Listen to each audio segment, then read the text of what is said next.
चलिए, हाँ तो बच्चों आज हम लोग पढ़ते हैं ज्योमेट्री का ट्रायंगल पढ़ेंगे आज हम लोग। ठीक है, आज हम लोग पढ़ेंगे क्या चीज, ट्रायंगल। पिछले वीडियो में हमने आपको बताया था एंगल के बारे में और लाइन के बारे में। अगर आपने वो वीडियो नहीं देखा है मेरा, तो प्लेलिस्ट में जाइए और ये दोनों वीडियो आपको मिल जाएगा। ठीक है, प्लेलिस्ट में जाइएगा, लिखा हुआ है कि ज्योमेट्री में एंगल और ज्योमेट्री में लाइन। ठीक है, तीसरा वीडियो मेरा आया है ट्रायंगल का, और ट्रायंगल में हम कंसेप्ट आज दे रहे हैं कि ट्रायंगल में क्या क्या चीज होता है, कौन से ट्रायंगल को क्या बोलते हैं, क्या नहीं बोलते हैं। ठीक है, तो चलिए शुरू करते हैं ट्रायंगल के बारे में। ज्योमेट्री में ही पढ़ेंगे ट्रायंगल। ठीक है, ट्रायंगल का मतलब होता है त्रिभुज। अब त्रिभुज में क्या क्या गुण होता है, कैसे होता है त्रिभुज, जैसे देखिए ये त्रिभुज आपका हो गया, और इस त्रिभुज में जो होता है, अगर बात करें हम तो यहाँ ए देते हैं, यहाँ बी और यहाँ सी। ठीक है, ये भुजा को ए लिख सकते हैं, ये भुजा को, ठीक है, बी लिख सकते हैं, बी भुजा, और इस भुजा को लिख सकते हैं सी भुजा। ठीक है, सी, कोई फर्क नहीं पड़ता, किसी को भी इधर डाल सकते हैं, इधर सी डाल दीजिए, इधर बी डाल दीजिए, कोई फर्क नहीं पड़ता, इधर ए बी कुछ भी डालिए। ये बताने के लिए हम आपको बताए हैं। ठीक है, यानी कि इसको भुजा बोलते हैं और इसको बोलते हैं हम भुजा, इसको भी बोलते हैं भुजा, और ये हो गया हमारा कोण। ठीक है, अब बात ये आती है कि त्रिभुज के तीनों कोनों का योग जो होता है, तीनों कोनों का योग, तीनों कोनों का योग, कोनों का योग होता है, वो होता है आपका 180 डिग्री। ठीक है, यानी कि इसको इसको और इसको जोड़िएगा, त्रिभुज के तीनों कोनों का योग 180 डिग्री होता है। यानी कि अंतःकोण का, अंदर वाला, तीनों अंतःकोण, तीनों अंतःकोण। अंतःकोण क्यों लिखे, क्योंकि इसमें बाह्य भी कोण होता है। बाह्य कैसे कोण होता है, देखिए ये ट्रायंगल हो गया आपका। ठीक है, तो इस तरह से आप बना दिए, ये हो गया आपका एक। ठीक है, यहाँ से एक ऐसे बना दिए, ये हो गया, यहाँ से एक ऐसे बना दिए, ये हो गया, यानी कि ये बाह्य कोण हो गया। इसको भी बाह्य कोण बोलते हैं। बाह्य कोण क्या होता है, इसका और इसके योग के बराबर होता है। यानी कि अगर ए है, ये बी है, तो ये कोण होगा ए प्लस बी। बात समझ रहे हैं, अगर ये ए है, ये बी है, तो ये हो जाएगा ए प्लस बी। तो चलिए हम बात करते हैं बाह्य कोण की, थोड़ा सा बात कर लेते हैं। बाह्य कोण की चर्चा थोड़ा सा कर लेते हैं, जिससे आपको अच्छा से समझ में आ जाएगा कि क्या चीज क्या होता है। ठीक है, चलिए यहाँ देखते हैं, ये है आपका ए और ये है बी। तो बाह्य कोण की बात करें, और ये सी ले लेते हैं। बाह्य कोण की बात करें तो ए प्लस बी हो गया इसका बाह्य कोण। बाह्य कोण का मतलब क्या होता है कि इस कोना को छोड़ के बाकी दो कोना जो होगा उसी का योग होता है बाह्य कोण। तो यहाँ भी अगर बाह्य कोण निकालना है, तो बाह्य कोण निकालना है तो इस कोण को छोड़कर और ये बी प्लस सी। ठीक है, और इस बाह्य कोण की बात करें अगर, तो इसकी बात करें तो ए और सी, ए और सी। ठीक है, तो अगर बाह्य कोण का योग अगर देख ले, इसका इसका इसका योग देख ले, तो हमारे पास आ रहा है ए प्लस बी, बी प्लस सी और सी प्लस ए। यानी कि एक ठो ए, एक ठो ए, दो ठो ए, एक ठो बी, दो ठो बी, प्लस एक ठो ए, एक ठो सी, यानी कि एक ठो सी, दो ठो सी, दो कॉमन ले लेते हैं, ए प्लस सी, एंगल है ये सब, यानी कि 2 ए प्लस सी, ए प्लस बी प्लस सी, यानी कि लिखा हुआ है कि तीनों अंतःकोण का मान कितना होगा, 180 होगा। तो 180 हो गया, यानी कि 360 डिग्री होगा। चाहे ये कोण कुछ भी हो, उससे कोई फर्क नहीं पड़ता है। ये जो होगा वो बाह्य कोण का योग जो होगा वो 360 होगा, और तीनों अंतःकोण का योग जो होगा वो आपका 180 होगा। ठीक है, तो यहाँ हम लिख देते हैं तीनों बाह्य कोण का योग, बाह्य कोण का योग कोनों का योग जो होगा वो आपका होगा 360 डिग्री। ठीक है, चलिए नेक्स्ट चर्चा करते हैं कुछ।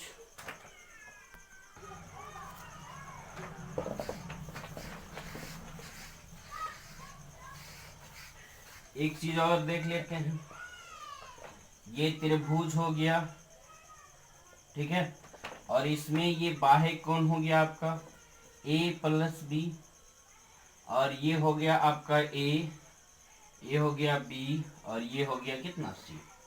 अगर हम बात करें कि एक अंतः कोण और एक बाह्य कोण, जो अंतः कोण है एक दूसरे के, ठीक है, एक दूसरे के अगल बगल में है यानी कि एडजेसेंट है, उस स्थिति में क्या होता है कि अगर हम देखें तो a प्लस बी प्लस सी जो होगा वो 180 डिग्री होगा, a प्लस बी प्लस सी, यानी कि ये अंतः कोण और बाह्य कोण का अगर योग देखा जाए तो 180 डिग्री होता है, जो अगल बगल में हो। अंतः और बाह्य कोण का योग 180 डिग्री होता है, जो अगल बगल में हो, अगल बगल में हो, ठीक है, जो अगल बगल में हो वही होता है 180 डिग्री, दोनों का योग होता है 180 डिग्री। चलिए नेक्स्ट कुछ चर्चा करते हैं, जैसे ट्रायंगल का प्रकार क्या होता है, कैसे होता है, ये चीज हम चर्चा करेंगे। तो बात करें अगर कोण, ठीक है ना, कोण के हिसाब से बात करें, अगर कोण के आधार पे, कोण के आधार, कोणों के आधार पर त्रिभुज के प्रकार, त्रिभुज के प्रकार, ठीक है। तो कोण के आधार पे त्रिभुज का प्रकार क्या होता है, तो देखिए पहला होता है समकोण त्रिभुज, समकोण त्रिभुज, समकोण त्रिभुज। समकोण त्रिभुज क्या है, देखिए तो समकोण त्रिभुज है जिसका एक कोण समकोण हो, वैसे त्रिभुज को हम लोग समकोण त्रिभुज बोलते हैं। यानी कि एक कोण समकोण हो वैसे त्रिभुज को हम समकोण त्रिभुज बोलते हैं। इसका ये रूल भी होता है, hypotenuse square is equal to base square plus P square. Hypotenuse का मतलब होता है कर्ण, हाइपोटेनस का मतलब हो गया आपका कर्ण, ठीक है, और ये हो गया आपका परपेंडिकुलर, परपेंडिकुलर, परपेंडिकुलर हो गया लंब, ठीक है ना, और ये हो गया आपका बेस, आधार, ठीक है, और इसके आधार पे ये होता है, ये फॉर्मूला हो गया पाइथागोरस थ्योरम है, ये पाइथागोरस थ्योरम। अब हम लोग बात करते हैं आगे दूसरा, अधिक कोण त्रिभुज, अधिक कोण त्रिभुज, अधिक कोण त्रिभुज। अधिक का मतलब होता है ज्यादा, अधिक का मतलब हो गया ज्यादा, यानी कि ज्यादा कोण त्रिभुज, यानी कि ज्यादा कोण रहना चाहिए।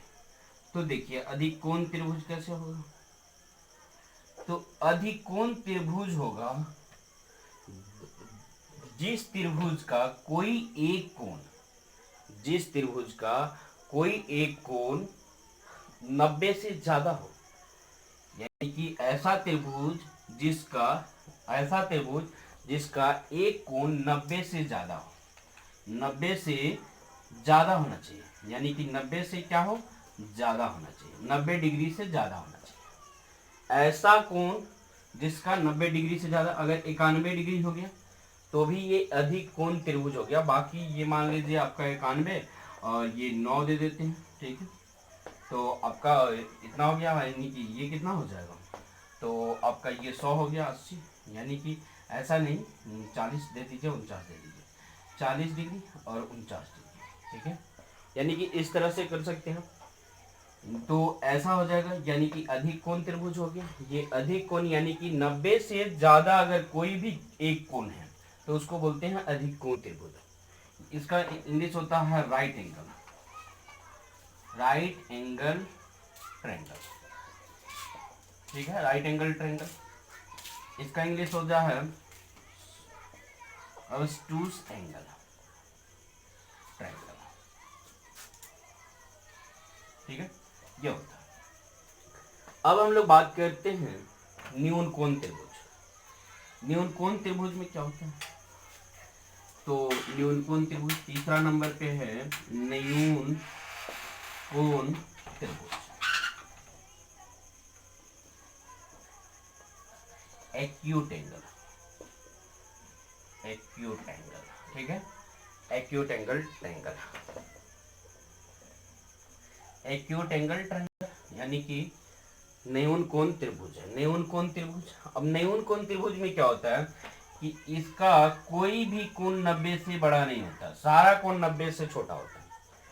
सारा कोण 90 से छोटा होता है। जैसे ये 60, ये भी 60 और ये भी 60। ठीक है, तो ये आपका न्यून कोण त्रिभुज हुआ। अगर इसको हम 75 मान लेते हैं, 15 कम कर देते हैं इधर से, 45 हो गया, 60 का 60 हो गया। ये जुड़ेगा तो कितना हो जाएगा? ये हो जाएगा आपका 120 और 60 180 हो गया। ठीक है, यानी कि 180 पर 180 पूरा तीनों का योग होता है। तो इसको बोलते हैं न्यून कोण त्रिभुज। अगर कोई भी सभी कोण, एंगल ए, एंगल बी और एंगल सी, सारा कोण 90 डिग्री से छोटा हो, कोई भी कोण 90 से बड़ा नहीं हो, तो उस स्थिति में उस त्रिभुज को हम बोलते हैं न्यून कोण त्रिभुज। बात समझ ली? कोई परेशानी तो नहीं है ना इसमें? देखिए, अगर कोई भी परेशानी आपको हो रहा है तो आप कमेंट में बता सकते हैं कि हाँ ये परेशानी हमको हो रहा है। अगर ये आपको बेसिक लग रहा है कि नहीं बहुत आसान है, तो आगे हम इसको अच्छा करके ये करेंगे। लेकिन ये बेस से जो है, बेस से शुरू करना बहुत जरूरी चीज होता है। ठीक है, चलिए नेक्स्ट देखते हैं।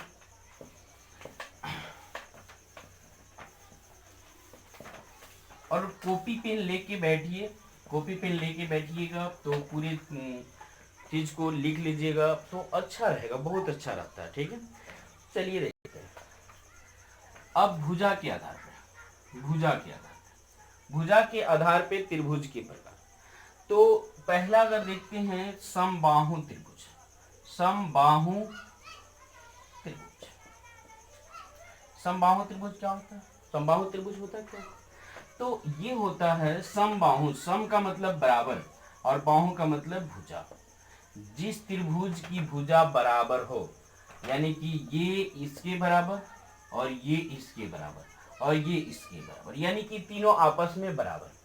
ये अगर 5 सेंटीमीटर है तो ये भी 5 सेंटीमीटर होना चाहिए और ये भी आपका 5 सेंटीमीटर होना चाहिए, तभी जाके ये जो होगा वो समबाहु त्रिभुज होगा। ठीक है, अब देखते हैं, ये बात समझ ली। अगर ये 6 हो गया, ये 5 हो गया और ये 5 हो गया, तो उस समय ये समबाहु त्रिभुज नहीं होगा, दूसरा कोई त्रिभुज हो जाएगा। दूसरे त्रिभुज के बारे में बताते हैं, समझ में आ जाएगा आपको। दूसरे नंबर में अगर हम देखते हैं तो विषम बाहु, विषम बाहु त्रिभुज की बात करते हैं।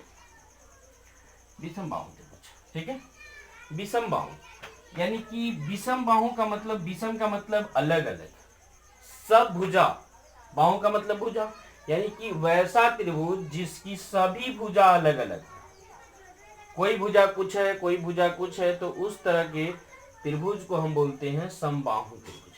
बात समझे? उस तरह के त्रिभुज को क्या बोलेंगे? समबाहु त्रिभुज बोलेंगे। ये हो गया आपका। तो विषम बाहु का मतलब हो गया, देखिए ये 4 सेंटीमीटर हो गया, ये 3 सेंटीमीटर, ये 5 सेंटीमीटर हो गया। तो उस स्थिति में जो होगा, ये भुजा का जो मेजर है, माप है, वो अलग है। इस भुजा का मेजर जो है वो अलग है, इस भुजा का मेजर जो है वो अलग है। यानी कि अगर हम देखें तो विषम बाहु में जो होता है ना, पूरा अलग अलग होता है। समबाहु में सब बराबर और विषम बाहु में सब अलग, कोई किसी से मैच नहीं करेगा। इसका बीचवा एक होता है, देखिए समद्विबाहु, समद्विबाहु, समद्विबाहु त्रिभुज। ठीक है, तो समद्विबाहु त्रिभुज जो होता है वो कैसा त्रिभुज होता है? तो ये होता है आपका समद्विबाहु का मतलब दो भुजा बराबर, ये इसके बराबर। ये समद्विबाहु त्रिभुज का होता है, ये और ये भुजा बराबर होता है।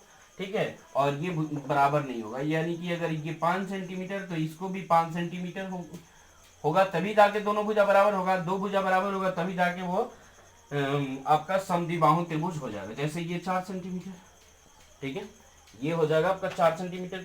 4 सेंटीमीटर तो ऐसे होता नहीं है, ये हो जाएगा 8 सेंटीमीटर। ठीक है, ठीक है, तो इस तरह से आपका हो जाएगा और इस तरह से हम कर लेंगे। बात समझ रहे हैं? समद्विबाहु त्रिभुज हो गया। उसके बाद एक और होता है, ये दोनों समद्विबाहु त्रिभुज और एक समकोण त्रिभुज, यानी कि ये होता है समद्विबाहु समकोण त्रिभुज, समद्विबाहु समकोण त्रिभुज, यानी कि समकोण भी होगा और समद्विबाहु भी होगा। समकोण भी है 90 डिग्री का है और यहाँ जो है वो आपका 5 सेंटीमीटर और ये भी 5 सेंटीमीटर। ठीक है, तो ये बोलते हैं समद्विबाहु समकोण त्रिभुज और इस प्रकार के त्रिभुज। ठीक है, अब चलिए कुछ प्रॉपर्टी जान लेते हैं त्रिभुज के बारे में, कुछ चर्चा और कर लेते हैं कि त्रिभुज में क्या क्या चीज हो सकता है और क्या चीज नहीं हो सकता। बात समझे? चलिए, तो अगर हम बात करें, देखिए त्रिभुज बनता कैसे। जैसे ये हो गया आपका, ये लाइन हो गया। ठीक है, अब हम आपको बोले कि अगर ये 14 सेंटीमीटर, 14 सेंटीमीटर, तो 14 सेंटीमीटर जो है, अगर हम बोले आपको कि ये 6 सेंटीमीटर है, तो 6 सेंटीमीटर है और इधर से जो है वो आपका एक कलम ले लेते हैं, ये 6 सेंटीमीटर है और ये 5 सेंटीमीटर, तो ये कभी भी आपस में नहीं मिल पाएगा। क्यों नहीं मिलेगा? क्योंकि ये 5 आएगा तो यहाँ तक आ जाएगा, यानी कि 5 पे आ जाएगा, और यहाँ ये 6 होगा तो 6 पे आ जाएगा। इसका मतलब इधर से 5, इधर से 6 सेंटीमीटर और इधर से 5 सेंटीमीटर, यानी कि ये 11 सेंटीमीटर होगा टोटल, और यहाँ तो है 14 सेंटीमीटर, तो ये 3 सेंटीमीटर और बढ़ रहा है, तो ये कभी भी त्रिभुज नहीं बन सकता है। बात समझे? तो त्रिभुज बनने के लिए ये दोनों भुजा, ये दोनों भुजा की बात करें, इसका और इसका बात करें, तो इससे जो होता है ये दोनों भुजा का योग जो होता है वो बड़ा होता है। जैसे हम बात करें, क्या चीज हम बोलना चाह रहे हैं, जैसे ये ए होगा और ये बी होगा। ठीक है, तो ये अगर सी की बात कर रहे हैं, ठीक है, तो सी से अगर रिलेशन देख रहे हैं तो सी जो होगा, सी जितना सेंटीमीटर होगा वो जो होगा वो बड़ा होगा। ठीक है, बड़ा होगा कि छोटा होगा? छोटा होगा।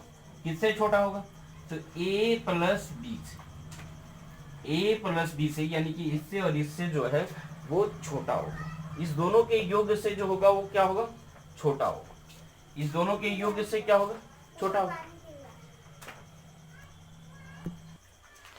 तो ये चीज होता है, यानी कि a प्लस बी की बात करें तो ये बड़ा होता है c से, कभी भी बड़ा होता है, बराबर भी नहीं होगा, c के बराबर भी नहीं होगा a प्लस बी। बात समझ लिए? तो ये क्वेश्चन बार बार आता है, ये क्वेश्चन बार बार आता है कि बताइए कि कौन सा एक त्रिभुज हो सकता है। जैसे देखिए, कौन सा एक त्रिभुज हो सकता है, कौन सा फिगर जैसे देगा, जैसे आपका दे देगा 2, ठीक है, 2, 3 और 5, ठीक है, 2, 3 और 5, तो क्या करिएगा, 5, 3, 8, यानी कि अगर हम बात करते हैं इस दोनों को जोड़ लें तो a प्लस बी जो होगा कभी भी बड़ा होगा किससे? ये b कभी भी बड़ा होगा c से। यहाँ बड़ा तो है नहीं, बराबर है, तो उस तरह से आप ये बोलिएगा कि नहीं ये वाला आंसर गलत हो जाएगा। बात समझे? जैसे ये 3 और 3 रहेगा तब 5 रहेगा, उस स्थिति में सही होगा। अगर वही बोल दे 1, ठीक है, ये 2 हो गया और ये आपका 5 हो गया, ठीक है। तो उस स्थिति में ये जो होगा कितना हो गया देखिए। तो कभी भी याद रखना है आपको कि जो बड़ा वाला होता है दोनों छोटा वाले योग के योग से क्या होता है, दोनों छोटा वाला के योग से छोटा होता है। अगर बड़ा वाला की बात करें a प्लस बी, जो बड़ा वाला होता है दोनों छोटा वाला के योग से जो होता है वो बड़ा होता है, दोनों छोटा वाला के योग से क्या होता है, छोटा होता है। बात समझ रहे, यानी कि कभी भी। तो अगर हम बात करें ये छोटा वाला, दोनों छोटा वाला को, तो 1 और 2 3 हुआ। 3 जो होगा कभी भी बड़ा हो सकता है 5 से, नहीं होगा। तो इस स्थिति में ये ट्रायंगल नहीं बन सकता है। बात समझे, ऐसे अगर भुजा दिया हो तो ट्रायंगल नहीं बन सकता। तो इस तरह से देगा और आपसे पूछेगा कि कौन सा जो है वो एक ट्रायंगल, किससे एक ट्रायंगल बनाया जा सकता है। क्वेश्चन ये रहेगा कि किससे एक ट्रायंगल बनाया जा सकता है। एक में दे देगा 2 4 4 2 6, यानी कि ये 7 दे देते हैं, ठीक है 7 दे देते हैं। तो दोनों को जोड़ेंगे, ये तो हो गया आपका 6 और 6 से ये देखिए। तो इस स्थिति में ट्रायंगल नहीं बन सकता है। दूसरा ऑप्शन दे देगा आपका 3 5 5 3 8 हो गया, ये दे देगा 7। तो इस स्थिति में ट्रायंगल आपका बन सकता है और यही ऑप्शन मारिएगा, ठीक है ना। बोलेगा कि कौन से ऑप्शन से ये ट्रायंगल बन सकता है। इतना सेंटीमीटर दिया रहेगा, इतना सेंटीमीटर दिया रहेगा और इतना सेंटीमीटर दिया रहेगा। बात समझे। सी नंबर देखिए, अगर ऐसे देगा आपका इतना सेंटीमीटर सेंटीमीटर और ये भी आपका सेंटीमीटर में रहेगा। चलिए तो यहां बात करते हैं 5 सेंटीमीटर, 6 सेंटीमीटर और 12 सेंटीमीटर। तो बताइए इससे देगा, नहीं देगा, इससे ट्रायंगल नहीं बन सकता है। क्यों? क्योंकि दोनों का योग जो है वो छोटा हो जा रहा है इस तीसरे वाले से। तो उस स्थिति में ट्रायंगल नहीं बनेगा। और देखिए ये हो गया 10 सेंटीमीटर, ये 12 सेंटीमीटर और ये हो गया आपका 15 सेंटीमीटर।